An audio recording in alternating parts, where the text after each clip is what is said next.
കഴിഞ്ഞ ക്ലാസ്സിൽ നമ്മൾ നോർമൽ SSID എന്താണ്, ഒരു കമ്പ്യൂട്ടറിൻ്റെ നെറ്റ്വർക്കിങ്ങിൽ വരുന്ന SSID എന്താണ്, അതുപോലെ തന്നെ പ്രോക്സി സെർവർ എന്താണ്, VPN എന്താണെന്നുള്ള അങ്ങനെയുള്ള കുറച്ച് കാര്യങ്ങളാണ് നമ്മൾ നോക്കിയത്.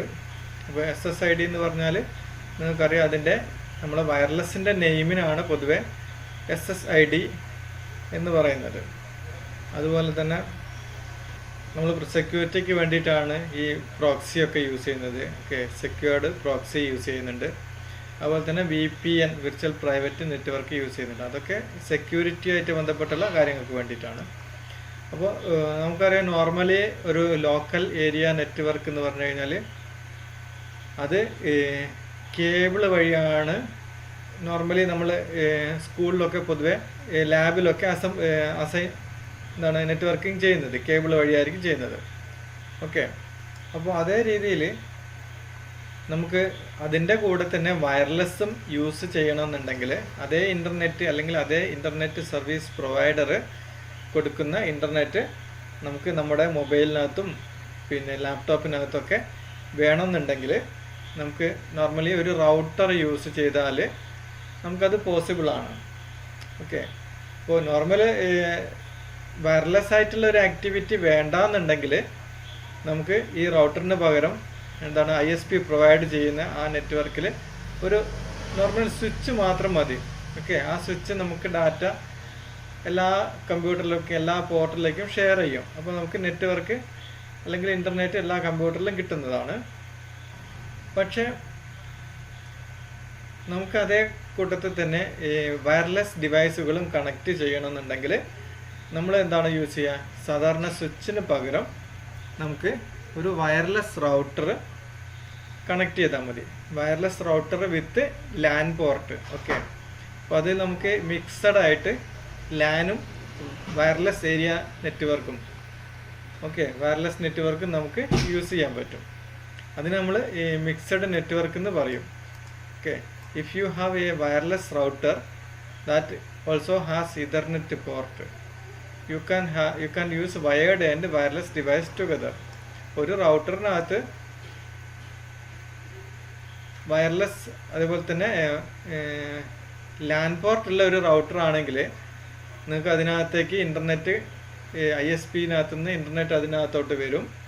ഓക്കെ, ഈ ഒരു റൗട്ടറിനകത്തോട്ട് വരും. അതിനുശേഷം അതിനകത്തുനിന്ന് കേബിൾ വഴി നിങ്ങൾക്ക് ഒരു 3-4 കമ്പ്യൂട്ടറിനകത്തോട്ട് കേബിൾ വഴി കണക്ട് ചെയ്യാൻ പറ്റും. അതേപോലെ തന്നെ ഒരു 5-10 കമ്പ്യൂട്ടർ അല്ലെങ്കിൽ മൊബൈൽ ഡിവൈസുകളും നിങ്ങൾക്ക് കണക്ട് ചെയ്യാൻ പറ്റും. ഈ റൗട്ടറിനകത്ത് ഓരോ റൗട്ടറിനകത്തും ഒരു ലിമിറ്റേഷൻസ് ഉണ്ടാവും. എത്ര ഡിവൈസുകൾ പോസിബിൾ ആണ് എന്നുള്ളൊരു ലിമിറ്റേഷൻസ് ഒക്കെ ഉണ്ടാവും. ഓക്കെ, അത് നമുക്ക് ഇതിൻ്റെ യൂസർ ലോഗിൻ ചെയ്തതിന് ശേഷം നമുക്ക് ഇതിൻ്റെ സൈറ്റിനകത്ത് നമുക്ക് സെറ്റ് ചെയ്യാൻ പറ്റും. മാക്സിമം എത്ര യൂസർ അലൗഡ് ആണ്, എത്ര ഡിവൈസുകൾ കണക്ട് ചെയ്യാൻ പറ്റും എന്നുള്ള കാര്യങ്ങളൊക്കെ. ഓക്കെ, അപ്പോൾ ഇങ്ങനെയുള്ള വയറും വയർലെസ്സും ആയിട്ട് കണക്ട് ചെയ്യുന്നതിന് നമ്മൾ പറയുന്നതാണ് mixed network.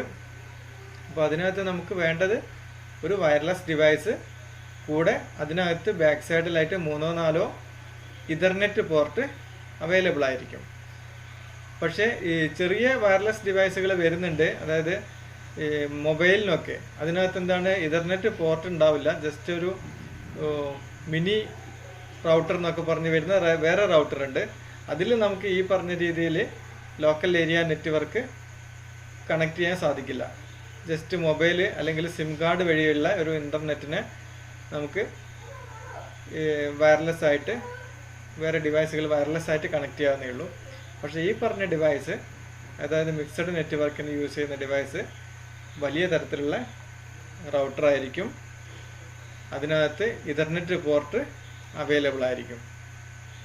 Okay, the main thing you need A router that supports wireless and wired connections.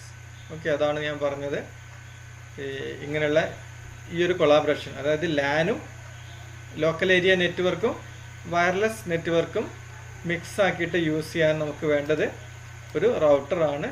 വൈഫൈയും ഇഥർനെറ്റും support ചെയ്യുന്ന ഒരു router. Okay, it doesn't matter to the router if the device is connected via wireless or ethernet. അതായത് നമ്മൾ ഈ ഒരു device, അതായത് ഒരു computer അല്ലെങ്കിൽ ഒരു മൊബൈല് നെറ്റ്വർക്കിലേക്ക് നമ്മൾ കണക്റ്റ് ചെയ്യുന്നു എന്ന് മാത്രമേ ഉള്ളൂ. അത് വയർലെസ് വഴിയാണോ അതല്ല വയർ വഴിയാണോ കണക്ട് ചെയ്തെന്നുള്ളത് റൗട്ടറിന് പ്രോബ്ലം അല്ല. കാരണം ഈ റൗട്ടറിൽ അസൈൻ ചെയ്യാൻ പറ്റുന്ന ആ ഒരു സീരീസിലുള്ള IP അഡ്രസ്സ് കമ്പ്യൂട്ടറിന് അല്ലെങ്കിൽ മൊബൈൽ ഡിവൈസിന് റൗട്ടർ അസൈൻ ചെയ്യും. അതായത് 192.168.1.2 മുതൽ 254 വരെയുള്ള ഒരു സീരീസ് ഉണ്ട്. ഓക്കെ, 255 വരെയുള്ള സീരീസ് ഉണ്ട്. അപ്പോൾ അത്രയും നമ്പർ അത് വയർ വഴിയും കണക്റ്റ് ആവാം, അല്ലെങ്കിൽ വയർലെസ് വഴിയും അസൈൻ ചെയ്യാം. അപ്പോൾ ഏതാണോ ഫ്രീ ആ നമ്പർ നെക്സ്റ്റ് ഡിവൈസിന് അസൈൻ ചെയ്യും റൗട്ടർ. അങ്ങനെയാണ് നമ്മൾ കഴിഞ്ഞ ക്ലാസ്സിൽ പഠിച്ചത്. ലോവസ്റ്റ് IP നമ്പർ ആയിരിക്കും നെക്സ്റ്റ് ഡിവൈസിന് അസൈൻ ചെയ്യുന്നത്. Okay, the router simply assigns each device an IP address and they become part of the same network. Okay, അപ്പോൾ അത് വയർ വഴിയായും വയർലെസ് വഴിയായാലും പ്രോബ്ലം അല്ല. You can extend the range of wireless network to the next floor or next building using this method.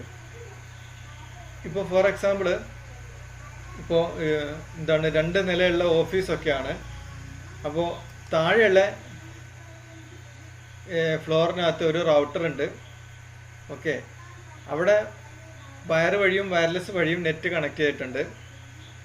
അതേ രീതിയിൽ second ഫ്ലോറിലും ആ കമ്പനിക്ക് ഇതേ ഇൻ്റർനെറ്റ് യൂസ് ചെയ്യണമെന്നുണ്ടെങ്കിൽ എന്താ ചെയ്യുന്നത്, ആ റൗട്ടറിനകത്തുനിന്ന് ഒന്നുകിൽ ഒരു കേബിൾ വഴി മുകൾ ഭാഗത്ത് വേറൊരു റൗട്ടർ വെക്കും. അതായത് സെക്കൻഡ് ഫ്ലോറിൽ വേറൊരു റൗട്ടർ വെച്ചിട്ട് അതിനകത്ത് ഒരു ആക്സസ് പോയിന്റ് പോലെ സെറ്റ് ചെയ്യും. ഓക്കെ, ഒരു റിപ്പീറ്ററായിട്ട് സെറ്റ് ചെയ്യും. അല്ലെങ്കിൽ വയർലെസ് ആയി തന്നെ ഈ 2 റൗട്ടറും പരസ്പരം കമ്മ്യൂണിക്കേറ്റ് ചെയ്യും. ഓക്കെ, വയറിന് പകരം അതേ റേഞ്ചിൽ, അതേ വയർലെസ്സിൻ്റെ ആദ്യത്തെ റൗട്ടറിൻ്റെ റേഞ്ചിൽ തന്നെയാണ് രണ്ടാമത്തെ റൗട്ടർ വരുന്നതെങ്കിൽ എന്താ ചെയ്യാൻ പറ്റുന്നത്, ആദ്യത്തെ നെറ്റ്വർക്ക് അതിനകത്ത് നിന്ന് രണ്ടാമത്തെ നെറ്റ്വർക്കിലേക്ക് റേഞ്ചിലാണെങ്കിൽ കണക്ഷൻ ഉണ്ടാകും, കമ്മ്യൂണിക്കേഷൻ നടക്കും, ഇൻ്റർനെറ്റ് കണക്ടിവിറ്റി ഉണ്ടാവും. ഓക്കെ, അപ്പോൾ ആ രണ്ടാമത്തെ റൗട്ടറിനകത്ത് നിന്ന് വീണ്ടും ആ സെക്കൻഡ് ഫ്ലോറിനകത്ത് എല്ലാവർക്കും നെറ്റ് കണക്ടിവിറ്റി കിട്ടും. ഓക്കെ, അപ്പോൾ ശരിക്കും ഒരു ബൂസ്റ്റിംഗ് പോലെ കിട്ടും. താഴത്തെ ഫ്ലോറിൽ നമ്മളൊരു കമ്പ്യൂട്ടർ അല്ലെങ്കിൽ കുറേ കാര്യങ്ങളൊക്കെ കണക്ട് ചെയ്തു, അവിടെയുള്ള റൗട്ടറിൻ്റെ കപ്പാസിറ്റി ആ ഒരു ഫസ്റ്റ് ഫ്ലോറിൽ മാത്രമേ ഒതുങ്ങുന്നു എന്ന് കരുതുക. അപ്പോൾ നമ്മൾ അവിടുന്ന് ഫസ്റ്റ് ഫ്ലോറിൽ നിന്ന് ഒരു കേബിൾ വഴി രണ്ടാമത്തെ ഫ്ലോറിലോട്ട് ഒരു റൗട്ടർ വെച്ചിട്ട് അവിടുന്ന് വീണ്ടും സെക്കൻഡ് ഫ്ലോറിലുള്ള എല്ലാ കമ്പ്യൂട്ടറിനും റേഞ്ച് കിട്ടും. ഓക്കെ, അപ്പോൾ ആ ഒരു മെത്തേഡൊക്കെയാണ് എന്താണ് വയർലെസ്, എന്താണ് collaboration using wired and wireless network എന്ന് പറയുന്നത്. Example of devices that you can connect to the same network, local area network. ഇപ്പോൾ ഡെസ്ക്ടോപ്പ് കമ്പ്യൂട്ടർ, ലാപ്ടോപ്പ്, പ്രിൻ്റർ, പിന്നെ ടാബ്ലറ്റ് ഡിവൈസുകൾ, smart phone, smart watch, smart TV, അങ്ങനെയുള്ള എല്ലാ ഡിവൈസുകളും നമുക്ക് ഒരു നെറ്റ്വർക്കിൽ കണക്ട് ചെയ്യാൻ പറ്റും. ഓക്കെ, ഇപ്പോൾ യൂട്യൂബ് എന്താണ് സ്മാർട്ട് TV ഒക്കെ കണക്ട് ചെയ്യുകയാണെങ്കിൽ നിങ്ങൾക്ക് എന്ത് ചെയ്യാൻ പറ്റും, യൂട്യൂബ് ഒക്കെ അല്ലെങ്കിൽ ഫേസ്ബുക്ക്, ഗൂഗിൾ മീറ്റ്, ഇതൊക്കെ നമുക്ക് TV-യിൽ കാണാൻ പറ്റും. സ്മാർട്ട് TV ആണെങ്കിൽ അതിനകത്ത് നമുക്ക് ഗൂഗിൾ പ്ലേ സ്റ്റോർ അങ്ങനത്തെ കാര്യങ്ങളൊക്കെ അവൈലബിൾ ആണ്. യൂട്യൂബ് എന്നുള്ള ആപ്ലിക്കേഷൻ അവൈലബിൾ ആയിരിക്കും. അപ്പോൾ വയർലെസ്സും ഈ TV-യും തമ്മിൽ കണക്റ്റ് ആയി കഴിഞ്ഞാൽ നിങ്ങളെ മൊബൈൽ യൂസ് ചെയ്യുന്ന പോലെ തന്നെ നിങ്ങൾക്ക് ഈ TV, വലിയൊരു TV യൂസ് ചെയ്യാൻ പറ്റും. അതാണ് സ്മാർട്ട് TV. അതേ രീതിയിൽ വലിയ ഡിവൈസൊക്കെ ഇങ്ങനെ കണക്ട് ചെയ്യുകയാണെങ്കിൽ അതിൻ്റെ ബെനിഫിറ്റ് ഉണ്ടാവും. ഓക്കെ, പിന്നെ വരുന്നത് പ്രൊട്ടക്റ്റിംഗ് എ നെറ്റ്വർക്ക്. അത് നമ്മൾ പല സ്ഥലത്ത് പറഞ്ഞിട്ടുണ്ട്. കാരണം നെറ്റ്വർക്കിൻ്റെ സെക്യൂരിറ്റി എന്ന് പറഞ്ഞാൽ അത്രയും ഇമ്പോർട്ടൻ്റ് ആണ്. കാരണം അതിനകത്ത് ഈ 1-2 കമ്പ്യൂട്ടർ ആയിരിക്കില്ല, 100-ഉം 150-ഉം ചിലപ്പോൾ ആയിരക്കണക്കിന് കമ്പ്യൂട്ടറുകളൊക്കെ ഓരോ നെറ്റ്വർക്കിൽ വരും. പ്രത്യേകിച്ച് ബാങ്ക് പോലെയുള്ള ആ ഒരു നെറ്റ്വർക്ക്, ഏതെങ്കിലും ഒരു പർട്ടിക്കുലർ ബാങ്കിൻ്റെ നെറ്റ്വർക്കിംഗ് ആണെങ്കിൽ ചിലപ്പോൾ ഇന്ത്യ മുഴുവനുള്ള ബ്രാഞ്ചസുകളെല്ലാം ആ ഒരു നെറ്റ്വർക്കിലായിരിക്കും വരുന്നത്. അപ്പോൾ ആ ഒരു നെറ്റ്വർക്കിൻ്റെ സെക്യൂരിറ്റി എന്ന് പറഞ്ഞു കഴിഞ്ഞാൽ അത്രയും ഇമ്പോർട്ടൻ്റ് ആണ്. അപ്പോൾ വിത്തിൻ സെക്യൂരിറ്റി നമ്മൾ 3 കാര്യങ്ങളാണ് മെയിനായിട്ട് ഒരു നെറ്റ്വർക്കിൻ്റെ സെക്യൂരിറ്റിയിൽ ശ്രദ്ധിക്കേണ്ടത്. അതായത് ആ ഒരു നെറ്റ്വർക്ക് സെക്യൂരിറ്റിക്ക് വേണ്ടിയിട്ടുള്ള പ്രൊട്ടക്ഷൻ നമ്മൾ പ്രൊവൈഡ് ചെയ്യുന്നുണ്ട് എന്നുള്ള പ്രൊട്ടക്ഷൻ നമ്മൾ എനേബിൾ ചെയ്തിട്ടുണ്ട്, അല്ലെങ്കിൽ സോഫ്റ്റ്വെയർ ആൻറ്റിവൈറസ് അല്ലെങ്കിൽ അങ്ങനെയുള്ള സെക്യൂരിറ്റി സിസ്റ്റം പ്രൊവൈഡ് ചെയ്തിട്ടുണ്ടെന്നുള്ള കാര്യം ഉറപ്പ് വരുത്തുക. പിന്നെ ആ ഇൻസ്റ്റാളേഷൻ്റെ വൈറസ് അല്ലെങ്കിൽ തേർഡ് പാർട്ടി ഇൻട്രൂഷൻ ഡിറ്റക്റ്റ് ചെയ്യാനുള്ള ഒരു കഴിവ്, ആ ഒരു ഡിറ്റക്ഷൻ നടക്കുന്നുണ്ടോ എന്നുള്ള കാര്യങ്ങൾ ശ്രദ്ധിക്കണം. അതുപോലെ തന്നെ അതിനുള്ള റെസ്പോൺസ്, ഇപ്പോൾ ഒരു ഹാക്കിംഗ് അല്ലെങ്കിൽ ഒരു വൈറസ് അറ്റാക്ക് നടക്കുന്നു, നമ്മൾ ആൻറ്റിവൈറസ് പ്രൊട്ടക്ഷൻ കൊടുത്തു, അത് വൈറസ് ഡിറ്റക്റ്റ് ചെയ്തു, പക്ഷെ അതിനുള്ള റെസ്പോൺസ് ആൻറ്റിവൈറസ് കൊടുക്കുന്നില്ല എന്നുണ്ടെങ്കിൽ നമ്മൾ ആ സെക്യൂരിറ്റി ഫെയിലിയർ ആണ് അല്ലേ. അപ്പോൾ ഒരു നെറ്റ്വർക്കിന് സെക്യൂരിറ്റി കൊടുക്കുക എന്ന് പറഞ്ഞാൽ പ്രൊട്ടക്ഷൻ കൊടുത്തു എന്ന് ഉറപ്പ് വരുത്തണം. അതുപോലെ തന്നെ അത് ആൻറ്റിവൈറസ്, അതായത് വൈറസുകളെ അല്ലെങ്കിൽ ഹാക്കറുകളെ ഡിറ്റക്റ്റ് ചെയ്യുന്നു എന്നുള്ള ഉറപ്പ് വരുത്തണം. അതുപോലെ തന്നെ ഡിറ്റക്റ്റ് ചെയ്തിട്ടുള്ള അറ്റാക്കിനെ നന്നായിട്ട് പ്രതിരോധിക്കുന്നു അല്ലെങ്കിൽ അതിൽ നിന്നും നെറ്റ്വർക്കിനെ പ്രൊട്ടക്റ്റ് ചെയ്യുന്നു എന്നുള്ളത് ഉറപ്പ് വരുത്തണം. അത്രയും 3 കാര്യങ്ങളാണ് അതിനകത്ത് ഇമ്പോർട്ടൻ്റ് ആയിട്ടുള്ളത്. പ്രൊട്ടക്ഷൻ എന്ന് പറഞ്ഞാൽ any tools or policies designed to prevent a network security intrusion. ഇപ്പോൾ പ്രൊട്ടക്ഷൻ എന്ന് പറഞ്ഞു കഴിഞ്ഞാൽ അർത്ഥമാക്കുന്നത് ഇപ്പോൾ ഏതെങ്കിലും തരത്തിലുള്ള കടന്നുകയറ്റം, നെറ്റ്വർക്കിനകത്തേക്കുള്ള ഏതെങ്കിലും തരത്തിലുള്ള കടന്നുകയറ്റത്തിനെ പ്രൊട്ടക്റ്റ് ചെയ്യാനുള്ള ഒരു ടൂൾസാണ്. അതൊരു സോഫ്റ്റ്വെയർ ആവാം, അല്ലെങ്കിൽ എന്തെങ്കിലും ഹാർഡ്വെയർ ഡിവൈസ്, ഫയർവാൾ പോലുള്ള എന്തെങ്കിലും ഹാർഡ്വെയർ ഡിവൈസ് ആവാം. അപ്പോൾ അതിനാണ് നമ്മൾ പ്രൊട്ടക്ഷൻ എന്ന് പറയുന്നത്. പിന്നെ ഡിറ്റക്ഷൻ എന്ന് പറഞ്ഞു കഴിഞ്ഞാൽ detection refers to the resources that allow you to analyse the network traffic and quickly identify problems before they can do harm. അപ്പോൾ എന്തെങ്കിലും ഒരു വൈറസോ അല്ലെങ്കിൽ ഒരു ഹാക്കറോ എന്തെങ്കിലും ഒരു മാൽവെയർ അങ്ങനത്തെ കാര്യങ്ങൾ നമ്മുടെ നെറ്റ്വർക്കിൽ കടന്നുകൂടിയാൽ അത് മനസ്സിലാക്കുക. ആ ഒരു ഹാക്കിംഗ് അല്ലെങ്കിൽ ആ ഒരു പ്രോബ്ലം കൂടുതലായിട്ട് നമ്മുടെ നെറ്റ്വർക്കിനെ എഫക്റ്റ് ചെയ്യുന്നതിന് മുൻപ് തന്നെ അത് തിരിച്ചറിയുക. അതിനാണ് നമ്മൾ ഡിറ്റക്ഷൻ എന്ന് പറയുന്നത്. ചിലപ്പോൾ നമ്മുടെ പേപ്പറിലൊക്കെ കാണാൻ സാധിക്കുന്നുണ്ട്. ഇപ്പോൾ ഈ അടുത്ത ദിവസങ്ങൾ നമ്മുടെ ഫോണൊക്കെ ചോർത്തി എന്ന് പറഞ്ഞില്ലേ. അപ്പോൾ ആ ഒരു കാര്യം ഡിറ്റക്റ്റ് ചെയ്യാൻ ലേറ്റ് ആവുന്നതനുസരിച്ച് നമ്മുടെ ഡാറ്റ ചോരുന്നത് അതിൻ്റെ അളവ് കൂടും അല്ലേ. അത് നമ്മുടെ നെറ്റ്വർക്കിനെ എഫക്റ്റ് ചെയ്യുന്ന ഇൻറ്റൻസിറ്റി കൂടും. അപ്പോൾ എത്രയും പെട്ടെന്ന് നമുക്ക് ഇതുപോലുള്ള ഒരു ഹാക്കിംഗ് സിസ്റ്റം തിരിച്ചറിയാൻ ഉള്ള കഴിവുണ്ടാവണം. അതിനനുസരിച്ച് അത് പ്രവർത്തിക്കുന്നു എന്നുള്ള ഉറപ്പ് വരുത്തണം. അതാണ് ഡിറ്റക്ഷൻ, പ്രോപ്പറായിട്ടുള്ള മാൽവെയർ ഡിറ്റക്ഷൻ എന്ന് പറയുന്നത്. ഫൈനലി റെസ്പോൺസ് എന്ന് പറഞ്ഞു കഴിഞ്ഞാൽ നമ്മൾ ഡിറ്റക്റ്റ് ചെയ്തിട്ടുള്ള ഒരു പ്രോബ്ലത്തിനെ ഏറ്റവും ഫാസ്റ്റായ രീതിയിലും ഏറ്റവും പെർഫെക്റ്റ് ആയ രീതിയിലും ട്രീറ്റ് ചെയ്യുക അല്ലെങ്കിൽ റിസോൾവ് ചെയ്യുക. അതിനാണ് നമ്മൾ റെസ്പോൺസ് എന്ന് പറഞ്ഞത് കൊണ്ട് ഉദ്ദേശിക്കുന്നത്.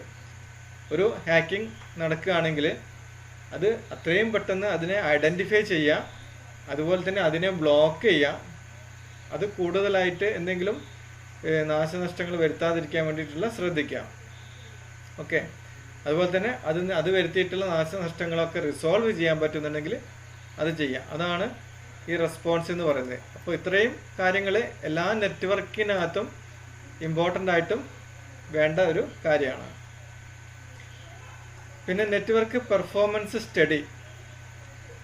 നെറ്റ്വർക്ക് പെർഫോമൻസ് സ്റ്റഡി എന്ന് പറഞ്ഞു കഴിഞ്ഞാൽ നെറ്റ്വർക്കിൽ നമ്മളിപ്പോൾ നേരത്തെ പറഞ്ഞിട്ടുള്ള എല്ലാ കാര്യങ്ങളും, അതായത് നെറ്റ്വർക്ക് പ്രോപ്പറായിട്ട് ഇംപ്ലിമെൻറ്റ് ചെയ്തിട്ടുണ്ടോ എന്ന് മുതൽ അതിൽ കറക്റ്റായിട്ടുള്ള സെക്യൂരിറ്റി സിസ്റ്റംസും ഡാറ്റ ട്രാൻസ്ഫറും കാര്യങ്ങളും എല്ലാം നടക്കുന്നുണ്ടോ എന്ന് ചെക്ക് ചെയ്യുന്ന അല്ലെങ്കിൽ അനലൈസ് ചെയ്യുന്ന അതിനാണ് നമ്മൾ നെറ്റ്വർക്ക് പെർഫോമൻസ് സ്റ്റഡി എന്ന് പറയുന്നത്. Network performance study is the analysis and review of collective network statistics. Okay, to define the quality of service offered by the underlying computer network. ഒരു കമ്പ്യൂട്ടർ നെറ്റ്വർക്കിനകത്ത്, നമ്മളെ നെറ്റ്വർക്കിനകത്തുള്ള എല്ലാ കമ്പ്യൂട്ടറിനും എന്താണ് എഫക്റ്റീവായിട്ടുള്ള ഒരു നെറ്റ്വർക്ക് സെക്യൂരിറ്റിയും അതുപോലെ മറ്റ് സർവീസുകളൊക്കെ പ്രൊവൈഡ് ചെയ്യുന്നുണ്ട് എന്നുള്ള ഉറപ്പ് വരുത്തുക. ഓക്കെ, പിന്നെ it is the quantitative and qualitative process that measure and define the performance level of A given network. അതായത് എല്ലാ അളവിലും അതിൻ്റെ നെറ്റ്വർക്കിൻ്റെ പെർഫോമൻസിനെ മെഷർ ചെയ്യാനാണ് നമ്മൾ എന്താണ് ഈ നെറ്റ്വർക്ക് പെർഫോമൻസ് സ്റ്റഡി എന്ന് പറഞ്ഞതുകൊണ്ട് ഉദ്ദേശിക്കുന്നത്. It guides network administrator in review, measure and improve the network services. ഇപ്പോൾ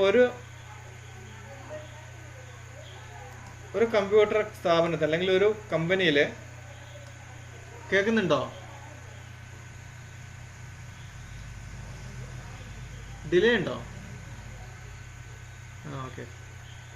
അപ്പോൾ ഒരു കമ്പനിയിൽ ഇപ്പോൾ ഒരു നെറ്റ്വർക്ക് അഡ്മിനിസ്ട്രേറ്റർ വന്നു എന്ന് കരുതുക. അവർ ചെയ്യുന്ന കാര്യങ്ങളൊക്കെ അവർക്ക് ഒരു പ്രത്യേക ഒരു ഓർഡറോ കാര്യങ്ങളോ ഒന്നും ഇല്ലാതെ ചെയ്യുകയാണെങ്കിൽ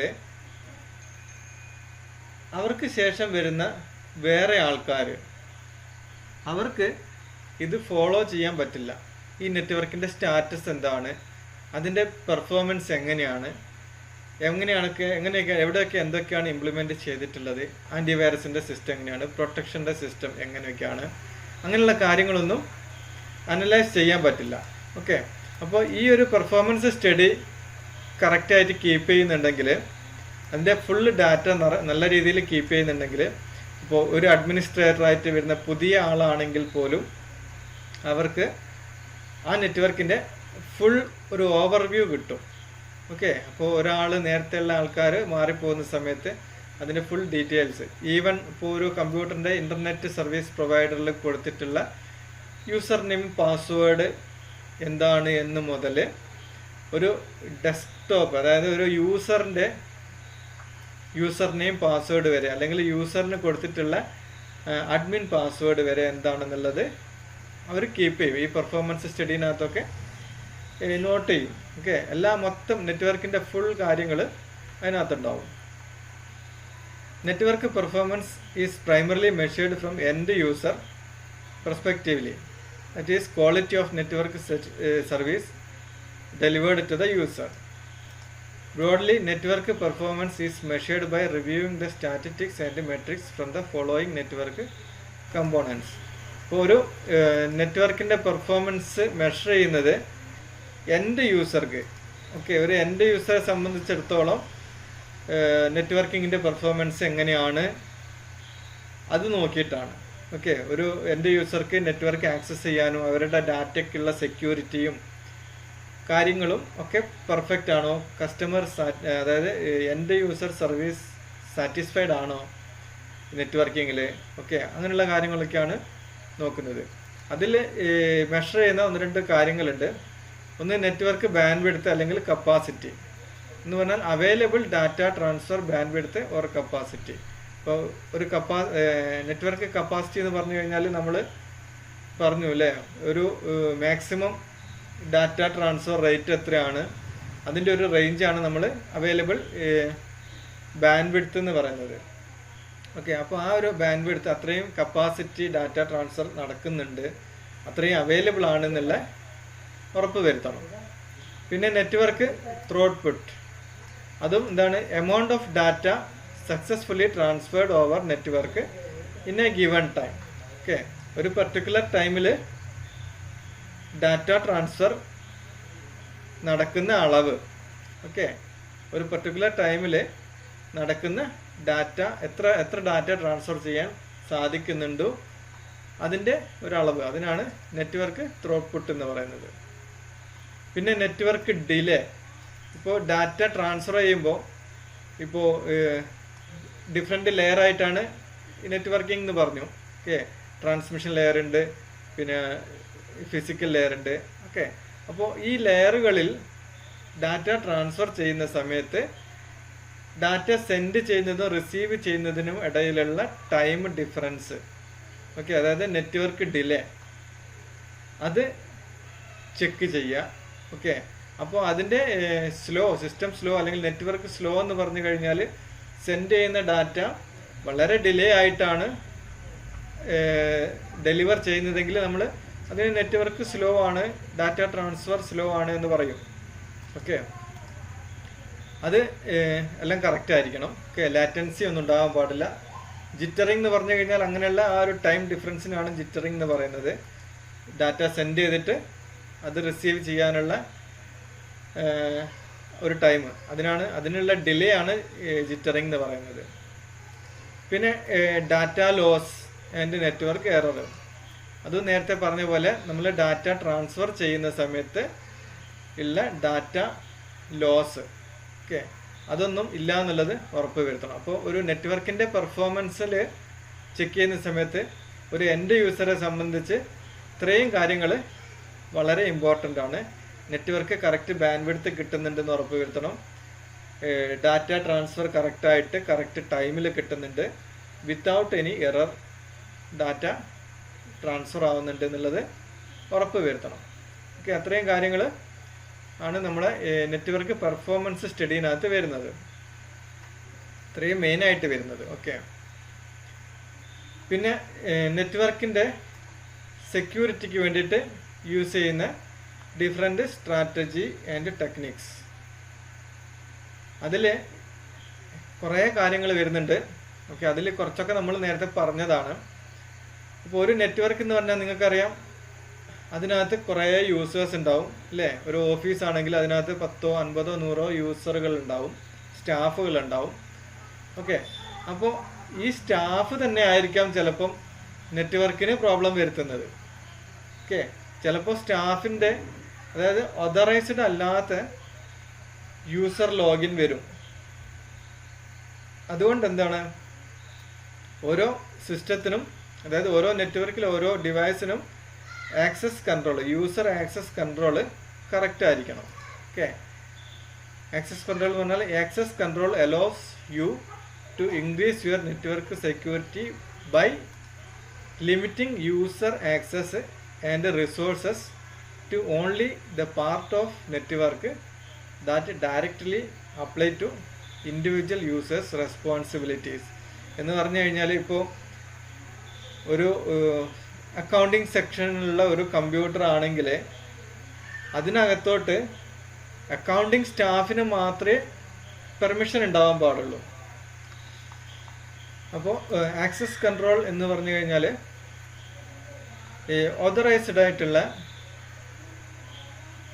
യൂസർക്ക് മാത്രം സിസ്റ്റം ആക്സസ് കൊടുക്കുക. ഇൻഡിവിജ്വൽ യൂസേഴ്സിന്, റെസ്പോൺസിബിൾ ആയിട്ടുള്ള യൂസേഴ്സിന് മാത്രം എന്താണ് നെറ്റ്വർക്ക് ആക്സസ് പ്രൊവൈഡ് ചെയ്യുക. അതാണ് അതുകൊണ്ട് ഉദ്ദേശിക്കുന്നത്. കാരണം എന്താണെന്ന് വെച്ചാൽ, ഇപ്പോൾ ഞാൻ നേരത്തെ പറഞ്ഞു, എക്സാമ്പിളായിട്ട് അക്കൗണ്ടിങ് സെക്ഷനിലുള്ള കമ്പ്യൂട്ടറുകൾക്ക് ആ ഒരു സെക്ഷനിൽ വർക്ക് ചെയ്യുന്ന യൂസർക്ക് മാത്രം ആക്സസ് പെർമിഷൻ പ്രൊവൈഡ് ചെയ്യാം. ഓക്കെ. അല്ലാത്തവർക്ക് അതിനകത്ത് ലോഗിൻ ചെയ്യാൻ പാടില്ല എന്നുള്ള രീതിയിൽ. അതാണ് ഒന്നാമത്തെ ഒരു ഘടകം. പിന്നെ ആൻറ്റി മാൽവെയർ അല്ലെങ്കിൽ ആൻറ്റി വൈറസ് അങ്ങനെയുള്ള ആപ്ലിക്കേഷൻ ഇൻസ്റ്റാൾ ചെയ്യാം. Anti malware software, malware in the form of virus, trojan, worms, keylogger, spyware etcetera are designed to spread computer systems and infection. ഇത് പലതരത്തിലുള്ള വൈറസ് ഉണ്ട്. ഞാൻ കഴിഞ്ഞ ക്ലാസ്സിൽ പറഞ്ഞു, ചില വൈറസുകൾ നമ്മുടെ കീബോർഡിൽ നമ്മൾ എൻ്റർ ചെയ്യുന്ന എല്ലാ ഡാറ്റയും ഡിറ്റക്റ്റ് ചെയ്യും. ഓക്കെ. അതുപോലെ തന്നെ സ്ക്രീന് റെക്കോർഡ് ചെയ്യുന്ന, സ്ക്രീൻ ക്യാപ്ചർ ചെയ്യുന്ന വൈറസുകളുണ്ട്. കീബോർഡിനകത്ത് നമ്മൾ ടൈപ്പ് ചെയ്യുന്ന കാര്യങ്ങളെല്ലാം അതേ രീതിയിൽ ഒരു നോട്ട് പാഡ് ആക്കിയിട്ട് കൊണ്ടുപോകുന്ന ഹാക്കറുകളുണ്ട്. ഓക്കെ. നമ്മളിപ്പോൾ ഒരു ഗൂഗിൾ ക്രോം എടുത്തിട്ട് നമ്മൾ അതിനകത്ത് നമ്മുടെ ഇമെയിൽ ഐഡിയും പാസ്വേഡും ടൈപ്പ് ചെയ്യുകയാണ്. ഓക്കെ. അങ്ങനെ ടൈപ്പ് ചെയ്ത പാസ്വേഡ് വേറൊരു യൂസർ വന്നിട്ട് അല്ലെങ്കിൽ വേറൊരു നെറ്റ്വർക്ക് ഇതിനകത്ത് കടന്നു കയറുന്ന ഒരാൾ വന്നിട്ട് നമ്മൾ കീബോർഡിൽ എന്തൊക്കെയാണ് ടൈപ്പ് ചെയ്തത്, ഈവൻ സ്പേസ് വരെ, നമ്മളൊരു സ്പേസ് ടൈപ്പ് ചെയ്തിട്ടുണ്ടെങ്കിൽ അതുവരെ ആ ഒരു വ്യക്തിക്ക് അല്ലെങ്കിൽ ആ ഒരു ഹാക്കറിന് മനസ്സിലാക്കാൻ സാധിക്കും. ഓക്കെ, ഒരു സ്പേസ് അടിച്ചു അല്ലെങ്കിൽ നമ്മൾ എന്തെങ്കിലും ടൈപ്പ് ചെയ്തു, അതിനുശേഷം ബാക്ക് സ്പേസ് അടിച്ചു, രണ്ട് ലെറ്റർ നമ്മൾ ഡിലീറ്റ് ചെയ്തു, അതുവരെ മനസ്സിലാക്കാൻ സാധിക്കുന്ന വൈറസുകളും കീ ലോഗേഴ്സ്, അതിന് കീ ലോഗേഴ്സ് എന്ന് പറയും. അത് എന്താണ്, കീബോർഡിനകത്ത് ഉള്ള എല്ലാ സ്ട്രോക്കുകളും അത് ഡിറ്റക്റ്റ് ചെയ്യും. പിന്നെ സ്പൈവെയർ ഇതേ രീതിയിൽ തന്നെയാണ്. സ്പൈവെയറിനകത്ത് ഈവൻ ക്യാമറ വരെ നമ്മൾ അറിയാതെ ഓൺ ചെയ്യാനുള്ള പോസിബിലിറ്റീസ് ഉണ്ട്. അതിപ്പോൾ നമ്മുടെ ടെലിഫോണിന് വരെ ഉണ്ട്. നിങ്ങളതിനെപ്പറ്റിയൊക്കെ അറിഞ്ഞിരിക്കുമെന്ന് തോന്നുന്നു. ഓക്കെ, അപ്പോൾ ആൻറ്റി മാൽവെയർ, അതുപോലെ തന്നെ ആൻറ്റി വൈറസ്, ആൻറ്റി സ്പൈവെയർ, അങ്ങനത്തെ കാര്യങ്ങളൊക്കെ യൂസ് ചെയ്യാം. Anti malware tools are a kind of network security software designed to identify dangerous programs and prevent them from the spreading.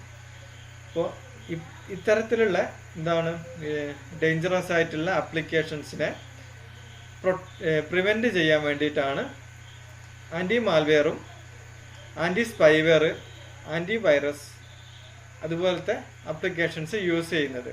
Okay, ഇത്തരത്തിലുള്ള വൈറസൊക്കെ നെറ്റ്വർക്കിനകത്ത് കയറി കഴിഞ്ഞാൽ നെറ്റ്വർക്കിലുള്ള ഡാറ്റയൊക്കെ എന്താണ് ഒരു സേഫ്റ്റിയും ഇല്ലാതെയാവും. പിന്നെ അപ്ലിക്കേഷൻ സെക്യൂരിറ്റി, അതും വളരെ ഇമ്പോർട്ടൻ്റ് ആയിട്ടുള്ള ഒരു കാര്യമാണ്. ഇപ്പോൾ വളരെ സെക്യൂർഡ് ആയിട്ടുള്ള ഒരു നെറ്റ്വർക്കിനകത്ത്, പ്രത്യേകിച്ച് ഒരു വലിയൊരു കമ്പനിയൊക്കെ ആണെന്നുണ്ടെങ്കിൽ, അവിടെ even internet explorer, Facebook, YouTube അതുപോലുള്ള ഓൺലൈൻ ആപ്ലിക്കേഷനും ഓൺലൈൻ വെബ്സൈറ്റ് വരെ അലൗഡ് അല്ല. കാരണം വെബ്സൈറ്റ്, അതായത് ഇൻ്റർനെറ്റ് എക്സ്പ്ലോറർ, ഗൂഗിൾ ക്രോം അതുപോലെ തന്നെയുള്ള ആപ്ലിക്കേഷൻസ് ഒക്കെ യൂസ് ചെയ്യുമ്പോൾ അതുവഴിയൊക്കെ വൈറസ് കയറാനുള്ള സാധ്യത ഉണ്ട്. ഓൺലൈനായിട്ട് അറ്റാക്കർ അല്ലെങ്കിൽ സ്പൈവറൊക്കെ വരാനുള്ള പോസിബിലിറ്റി ഉണ്ട്. അപ്പോൾ ആപ്ലിക്കേഷൻ സെക്യൂരിറ്റി നെറ്റ്വർക്കിന് കൊടുക്കണം. അതായത് ഏതൊക്കെ ആപ്ലിക്കേഷൻസ് ആണ് ആ നെറ്റ്വർക്കിൽ അലൗഡ് ആയിട്ടുള്ളത്, അല്ലെങ്കിൽ ഏതൊക്കെ വെബ്സൈറ്റാണ് ആ ഒരു നെറ്റ്വർക്കിലെ കമ്പ്യൂട്ടറുകൾക്ക് ഓപ്പൺ ചെയ്യാൻ സാധിക്കുന്നത്. ചില കമ്പനികളിലൊക്കെ പോയിട്ട് അവിടുത്തെ കമ്പ്യൂട്ടറിനകത്ത് നമ്മൾ ഫേസ്ബുക്ക് ഓപ്പൺ ചെയ്യാൻ ശ്രമിച്ചാൽ പെർമിഷൻ ഇല്ല എന്നുള്ള മെസ്സേജ്, അല്ലെങ്കിൽ അത് പേജ് തുറക്കില്ല. ഓക്കെ, അതുപോലെ തന്നെ യൂട്യൂബ് ഓപ്പൺ ചെയ്ത് കഴിഞ്ഞാൽ യൂട്യൂബ് വരില്ല. അതൊക്കെ അവിടുത്തെ വെബ്സൈറ്റ് അഡ്മിൻ, അതായത് അവരുടെ നെറ്റ്വർക്ക് അഡ്മിൻ ബ്ലോക്ക് ചെയ്യുന്നതാണ്. കാരണം അങ്ങനെയുള്ള തേർഡ് പാർട്ടി വെബ്സൈറ്റിനകത്തൊക്കെ കയറി കഴിഞ്ഞാൽ അതിനകത്തു നിന്നൊക്കെ വൈറസൊക്കെ വരാനുള്ള സാധ്യത ഉണ്ട്. അതുകൊണ്ട് അവർ ബ്ലോക്ക് ചെയ്യും. അവിടെ ചിലപ്പോൾ എന്താണ് മെയിനായിട്ട് ഒന്നുകിൽ അവരുടെ ഒരു ആപ്ലിക്കേഷൻ ഉണ്ടാവും നെറ്റ്വർക്കിനകത്ത്, അവരുടെ വർക്കിന് വേണ്ടിയിട്ടുള്ള ആപ്ലിക്കേഷൻസ് ഉണ്ടാവും. പ്രത്യേകിച്ച് ഈ പറഞ്ഞ രീതിയിൽ ബാങ്കിങ്, ഓക്കെ, ബാങ്കിങ് ആയിട്ടുള്ള ഒരു മേഖലയിൽ അവരുടെ കമ്പ്യൂട്ടറിൽ ഫേസ്ബുക്ക് ഓപ്പൺ ചെയ്യേണ്ട ആവശ്യം വരുന്നില്ല, അല്ലേ? ഒരു യൂസറെ കോൺടാക്ട് ചെയ്യണമെന്നുണ്ടെങ്കിൽ ഫേസ്ബുക്കിലല്ല അവർ കോൺടാക്ട് ചെയ്യുന്നത്, അല്ലേ? യൂസർ സ്റ്റാറ്റസ് നോക്കുന്നത് ഫേസ്ബുക്കിലല്ല. അപ്പോൾ ഒരു ബാങ്കിനകത്ത് അവരുടെ കമ്പ്യൂട്ടറിനകത്ത് ഈ എന്താണ് ഫേസ്ബുക്ക് പോലുള്ള വെബ്സൈറ്റിൻ്റെ ആവശ്യമില്ല. അതുപോലെ തന്നെ മൾട്ടിമീഡിയ പ്ലെയർ ആയിട്ടുള്ള റിയൽ പ്ലെയർ, മീഡിയ പ്ലെയർ, അതുപോലെ തന്നെ അങ്ങനെയുള്ള ആപ്ലിക്കേഷൻസിൻ്റെ ഒന്നും ആവശ്യമില്ല. ഓക്കെ, അവരുടെ ഒരു ബാങ്കിങ്ങിന് ആവശ്യമായിട്ടുള്ള ഒരു സോഫ്റ്റ്വെയറും പിന്നെ ആൻറ്റി വൈറസ് സെക്യൂരിറ്റിയും ഫയർവാൾ, അങ്ങനെയുള്ള ഇമ്പോർട്ടൻ്റ് ആയിട്ടുള്ള സോഫ്റ്റ്വെയർ മാത്രം മതിയാവും. അപ്പോൾ അങ്ങനെയുള്ള കമ്പ്യൂട്ടറുകളിൽ നെറ്റ്വർക്കിനകത്ത് ആപ്ലിക്കേഷൻ സെക്യൂരിറ്റി എന്ന് പറഞ്ഞു കഴിഞ്ഞാൽ ഇങ്ങനെയുള്ള തേർഡ് പാർട്ടി അൺവാണ്ടഡ് ആപ്ലിക്കേഷൻസ് നമ്മൾ പ്രൊവൈഡ് ചെയ്യാതിരിക്കുക, അതാണ് അവരുടെ ഒരു റെസ്പോൺസിബിലിറ്റി. പിന്നെ data prevention, data loss prevention. Okay, data loss prevention എന്ന് പറഞ്ഞു കഴിഞ്ഞാൽ എന്താണ് policies that help protect staff and other users from misusing and possibly compromising sensitive data or allowing send data out of network. ഇപ്പോൾ ഒരു നെറ്റ്വർക്കിനകത്ത് ഉള്ള വളരെ important ആയിട്ടുള്ള ഒരു ഡാറ്റ, ഓക്കെ, അത് ആ നെറ്റ്വർക്കിനകത്ത് മാത്രം ഷെയർ ചെയ്യേണ്ട ഒരു ഡാറ്റ ആയിരിക്കും. അപ്പോൾ ആ ഒരു ഡാറ്റ ആൾക്കാർ മെയിലായിട്ട് പുറത്തോട്ട് സെൻഡ് ചെയ്യാനോ അല്ലെങ്കിൽ ഫ്ലാഷിനകത്തായിട്ട് കോപ്പി ആക്കിയിട്ട് ഡാറ്റ ആ ഒരു നെറ്റ്വർക്കിൽ നിന്ന് പുറത്തോട്ട് കൊണ്ടുപോകാനോ ഒക്കെയുള്ള സാധ്യതയുണ്ട്. അപ്പോൾ അങ്ങനെയുള്ള സാധ്യതകളൊക്കെ എന്താണ് പരിഹരിക്കണം എന്നുണ്ടെങ്കിൽ ഇപ്പോൾ ഇപ്പോൾ ഒരു യൂസറിന് ഒരു നെറ്റ്വർക്കിലുള്ള കമ്പ്യൂട്ടറിലൊന്നും ഫ്ലാഷ് ഡ്രൈവ് യൂസ് ചെയ്യണ്ട എന്ന് കരുതുക. ഓക്കെ, നിങ്ങൾ ഏത് കമ്പ്യൂട്ടറിൻ്റെ USB പോർട്ടിൽ ഫ്ലാഷ് കണക്ട് ചെയ്താലും അത് വർക്ക് ചെയ്യൂല.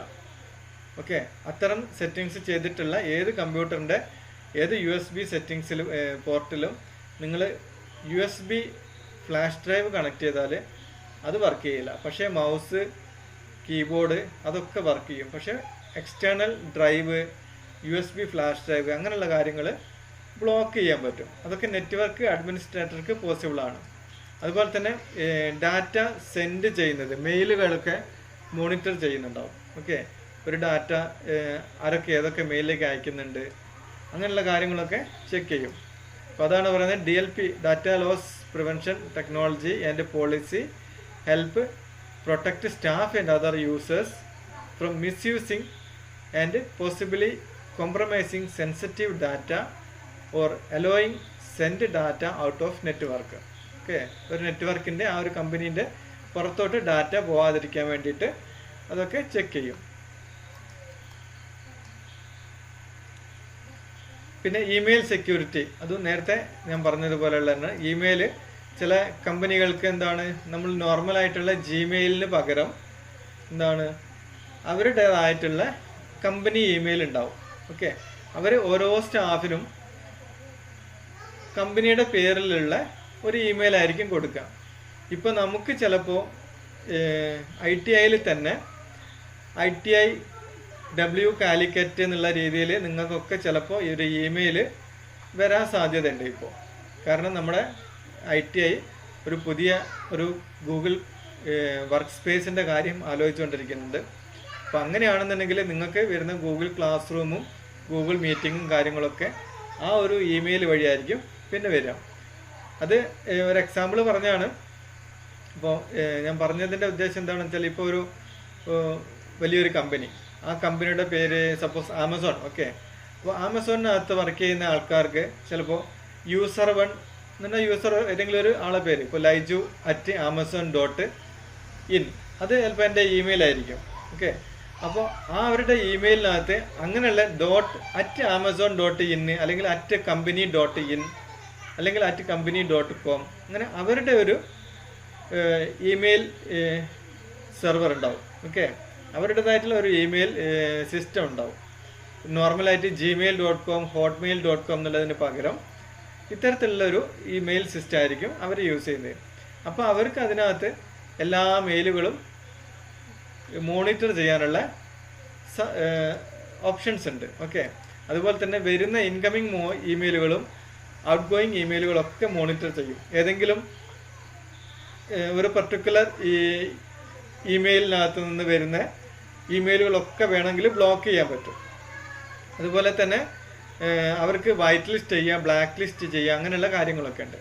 അപ്പോൾ എന്തെങ്കിലും ഒരു സ്പാം ടൈപ്പ് ആയിട്ടുള്ള ഒരു ഇമെയിൽ വന്നുകൊണ്ടിരിക്കുകയാണ്, അപ്പോൾ എന്ത് ചെയ്യും, അവർ ആ ഒരു ഇമെയിൽ ബ്ലോക്ക് ചെയ്യും. ആ സ്പാം സെക്യൂരിറ്റി അതിനെ ബ്ലോക്ക് ചെയ്യും.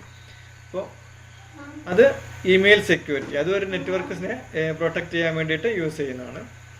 പിന്നെ എൻഡ് പോയിന്റ് സെക്യൂരിറ്റി. ഇപ്പോൾ എൻഡ് പോയിന്റ് സെക്യൂരിറ്റി എന്ന് പറഞ്ഞു കഴിഞ്ഞാൽ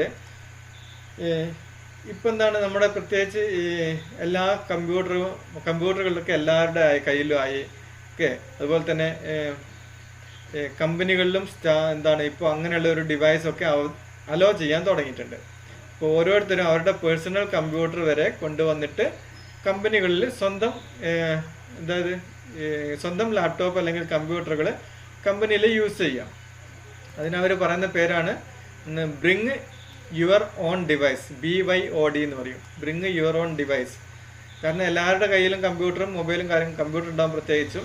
അപ്പോൾ അവരുടെ ബിസിനസ്സിൻ്റെ കാര്യത്തിന് അവരുടേതായിട്ടുള്ള പേഴ്സണൽ കമ്പ്യൂട്ടർ വരെ യൂസ് ചെയ്യാം. ഓക്കെ, പ്രത്യേകിച്ച് അങ്ങനെയുള്ള കാര്യത്തിന് മെയിലുകളും കാര്യങ്ങളൊക്കെ ആയിരിക്കും ഉണ്ടാവുക. അതിൽ എന്താണ്, അവരുടെ കമ്പ്യൂട്ടറിനകത്ത് മെയിൽ കോൺഫിഗർ ചെയ്ത് കൊടുക്കും. അപ്പോൾ അത് അവരെ ബിസിനസ് അവരുടെ പേഴ്സണൽ കമ്പ്യൂട്ടർ വെച്ചിട്ട് റൺ ചെയ്യാൻ സാധിക്കും. ഓക്കെ, അങ്ങനെയുള്ള കേസിൽ ആ ഒരു എൻഡ് യൂസർ കൊണ്ടുവരുന്ന കമ്പ്യൂട്ടറിനകത്ത് ചിലപ്പോൾ ഈ ഒരു വൈറസിൻ്റെ ഒരു പ്രോബ്ലംസ് ഉണ്ടാവാൻ സാധ്യതയുണ്ട്. അപ്പോൾ ആ ഒരു കമ്പ്യൂട്ടറിനെ, അതായത് എൻഡ് യൂസർ ആയിട്ടുള്ള എൻഡ് പോയിന്റ് സെക്യൂരിറ്റി യൂസ് ചെയ്തിട്ട് അത്തരത്തിലുള്ള എൻഡ് ഡിവൈസുകളെ, അതായത് യൂസർ ഡിവൈസുകളെ എന്താണ് സ്കാൻ ചെയ്യാനും മോണിറ്റർ ചെയ്യാനും അതിന് സെക്യൂരിറ്റി കൊടുക്കാനുള്ളതാണ് ഈ എൻഡ് പോയിന്റ് സെക്യൂരിറ്റി എന്ന് പറയുന്നത്. ഓക്കെ, ആ ഒരു സിസ്റ്റവും മോണിറ്റർ ചെയ്തിട്ട് അതിന് ഒരു അഡീഷണൽ പ്രൊട്ടക്ഷൻ കൊടുക്കും. Okay, additional layer of defence between remote device and business network. അതാണ് എൻഡ് പോയിന്റ് സെക്യൂരിറ്റി എന്ന് പറയുന്നത്. പിന്നെ ഫയർവാള് നിങ്ങൾക്ക് അറിയാം, നമ്മൾ കുറേ പറഞ്ഞതാണ്.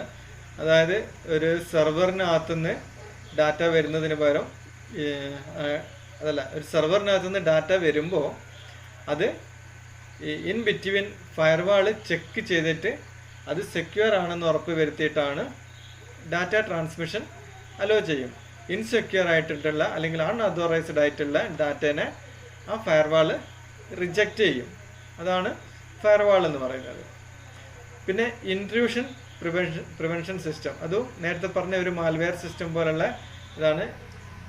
Continuously scan and analyse network traffic അല്ലെങ്കിൽ packet so that different type of attack can be identified and responded quickly. ഒരു സിസ്റ്റത്തിനകത്തോട്ട്, ഒരു നെറ്റ്വർക്കിനകത്തോട്ട് ഒരു അറ്റാക്ക്, ഒരു വൈറസ് അറ്റാക്ക് അറ്റംപ്റ്റ് ചെയ്യുന്നുണ്ടെങ്കിൽ അതിൻ്റെ ഇനീഷ്യൽ സ്റ്റേജിൽ തന്നെ ഡിറ്റക്റ്റ് ചെയ്തിട്ട് അതിനെ ഉടനെ തന്നെ എന്ത് ചെയ്യും, അതിന് റെസ്പോണ്ട് ചെയ്തിട്ട് അത് ബ്ലോക്ക് ചെയ്യുകയോ അതിനുള്ള കാര്യങ്ങൾ ചെയ്യാം. അതിനാണ് intrusion prevention system, intrusion detection എന്നും പറയും. അതും എല്ലാ നെറ്റ്വർക്കിലും സെക്യൂരിറ്റിക്ക് വേണ്ടിയിട്ടുള്ള ഇമ്പോർട്ടൻ്റ് ആയിട്ടുള്ള ഒരു കാര്യമാണ്. പിന്നെ നെറ്റ്വർക്ക് സെഗ്മെൻറ്റേഷൻ. നെറ്റ്വർക്ക് സെഗ്മെൻറ്റേഷൻ എന്ന് പറയുന്നത് ഒരു കമ്പനിയിൽ നമ്മൾ പറഞ്ഞു പല സെഗ്മെൻറ്റുകളാക്കി ഡിവൈഡ് ചെയ്യുക. അക്കൗണ്ടിങ് സെക്ഷന് അക്കൗണ്ടർമാരുടെ മാത്രം പെർമിഷനുള്ള കമ്പ്യൂട്ടർ, അതുപോലെ മാനേജിങ് ടീമിന് മാനേജർ മാത്രം പെർമിഷനുള്ള കമ്പ്യൂട്ടർ, ഫ്രണ്ട് ഓഫീസ് ടീമിന് അവരുടെ മാത്രം ആക്സസ് ഉള്ള കമ്പ്യൂട്ടർ, അങ്ങനെ ഓരോ സെഗ്മെൻ്റ് ആയിട്ട് ഡിവൈഡ് ചെയ്യുക. അതിനുശേഷം അതേപോലെ തന്നെ അവരുടെ ആക്സസും റെസ്ട്രിക്റ്റ് ചെയ്യുക. അക്കൗണ്ടിങ് സെക്ഷനിലുള്ള സിസ്റ്റത്തിന് ഫ്രണ്ട് ഓഫീസിലുള്ള ആൾക്കാരുടെ ആക്സസിൻ്റെ ആവശ്യമില്ല. അങ്ങനെ ഓരോ സെഗ്മെൻ്റ് ആയിട്ട് ഡിവൈഡ് ചെയ്തിട്ട് അതിനുള്ള പെർമിഷൻ അലോട്ട് ചെയ്യുക. അതാണ് നെറ്റ്വർക്ക് സെഗ്മെൻറ്റേഷൻ എന്ന് പറയുന്നത്. പിന്നെ virtual private network VPN tools are used to authenticate communication between secure network and an end device. Remote access VPN generally use IP security or SSL authentication, creating an encrypted line to block other parties from eavesdropping. അതായത് നമ്മൾ browse ചെയ്യുന്ന website അല്ലെങ്കിൽ browse ചെയ്യുന്ന ഒരു network target computer അല്ലെങ്കിൽ target device, അതിൻ്റെയും നമ്മളെ ഇടയ്ക്ക് ഒരു എൻക്രിപ്ഷൻ വരും അല്ലേ, VPN ടണലിംഗ് എന്ന് പറയുന്ന ഒരു എൻക്രിപ്ഷൻ വരും. അപ്പോൾ എന്താണ്, ഒരു തേർഡ് പാർട്ടി അതിനകത്ത് ഇൻട്രൂഡ് ചെയ്ത് കഴിഞ്ഞാൽ പോലും സെക്യൂർഡ് ആയിട്ടുള്ള ഡാറ്റ ആയതുകൊണ്ട് അല്ലെങ്കിൽ എൻക്രിപ്റ്റഡ് ആയതുകൊണ്ട് ആ ഒരു ഡാറ്റയ്ക്ക് ലോസ് സംഭവിക്കുന്നില്ല അല്ലേ. ആ ഒരു ഡാറ്റ ഒരു ഹാക്കറിന് അല്ലെങ്കിൽ ഒരു തേർഡ് പാർട്ടി ആൾക്കാർക്ക് അത് യൂസ് ചെയ്യാൻ പറ്റില്ല. അത് അത്രയും എൻക്രിപ്റ്റഡ് ആയിരിക്കും. പിന്നെ വരുന്ന web security. This help prevent web based threat from using browsers as access point to get into the network. ഇപ്പം നമ്മുടെ ചില ആൻറ്റിവൈറസ് ഒക്കെ യൂസ് ചെയ്യുമ്പോൾ അതിനകത്ത് കാണിക്കും ഈ വെബ് സെക്യൂരിറ്റി ഇൻസ്റ്റാൾ ചെയ്യണോ വേണ്ടയോ എന്നൊക്കെ ചോദിച്ചിട്ട്. അതെന്താണ്, നമ്മൾ ഒരു വെബ്സൈറ്റ് ആക്സസ് ചെയ്യുന്നതിന് മുമ്പ് തന്നെ എന്താണ്, നമ്മൾ ഗൂഗിളിൽ ഒരു പർട്ടിക്കുലർ കാര്യം നമ്മൾ സെർച്ച് ചെയ്യാണ്. ഓക്കെ, അത് സെർച്ചിൻ്റെ റിസൾട്ട് വരുമ്പോൾ തന്നെ നമുക്ക് അവിടെ ഒരു മെസ്സേജ് വരും, ഈ വെബ്സൈറ്റ് സെക്യൂർ ആണോ നോട്ട് സെക്യൂർ ആണോ എന്നുള്ളത്. ഓക്കെ, അതാണ് വെബ്സൈറ്റ് സെക്യൂരിറ്റി എന്ന് പറയുന്നത്. ഓക്കെ, നമ്മൾ ആ വെബ്സൈറ്റിനകത്തോട്ട് എൻ്റർ ചെയ്യുന്നതിന് മുമ്പ് തന്നെ നമുക്ക് വാർണിംഗ് മെസ്സേജ് കിട്ടും. Okay, web security help to prevent web based threats from using browsers as access point to get into the network. പിന്നെ വയർലെസ് സെക്യൂരിറ്റി, നമ്മുടെ കഴിഞ്ഞ ക്ലാസ്സിലൊക്കെ പഠിച്ചു. വയർലെസ് നെറ്റ്വർക്ക് എന്ന് പറഞ്ഞു കഴിഞ്ഞാൽ അത് വയേർഡ് നെറ്റ്വർക്കിനെ അപേക്ഷിച്ച് സെക്യൂരിറ്റി കുറവാണ് അല്ലേ. വയേർഡ് നെറ്റ്വർക്കിനാണ് കൂടുതൽ സെക്യൂരിറ്റി ഉള്ളത്. അപ്പോൾ വയർലെസ് നെറ്റ്വർക്കിന് അതുകൊണ്ട് തന്നെ എന്താണ് അത്രയും വീക്ക് പോയിന്റ് ഉണ്ടെന്നുള്ളത് മനസ്സിലാക്കിയിട്ട് കൂടുതൽ സെക്യൂരിറ്റി മെഷർമെൻറ്റ്സ് പ്രൊവൈഡ് ചെയ്യണം. ഓക്കെ, വയർലെസ് സെക്യൂരിറ്റി നോർമലി കുറവായതുകൊണ്ട് എന്താണ് അതിന് അഡീഷണൽ സെക്യൂരിറ്റി പ്രൊവൈഡ് ചെയ്യണം. അതാണ് വയർലെസ് സെക്യൂരിറ്റി കൊണ്ട് ഉദ്ദേശിക്കുന്നത്. Wireless network are less secure than traditional network. Thus strict wireless security measures are necessary to ensure that trades actors are in gaining access. Okay, normal network സെക്യൂരിറ്റിയേക്കാൾ കുറച്ചുകൂടി നല്ല security wireless നെറ്റ്വർക്കിന് provide ചെയ്യണം. അതുപോലെ തന്നെ intruders ഒന്നും വരുന്നില്ല എന്നുള്ളത് ഉറപ്പ് വരുത്തണം. അത്രയാണ് നെറ്റ്വർക്ക് സെക്യൂരിറ്റി സ്ട്രാറ്റജീസിൽ നമുക്ക് പറയാനുള്ളത്.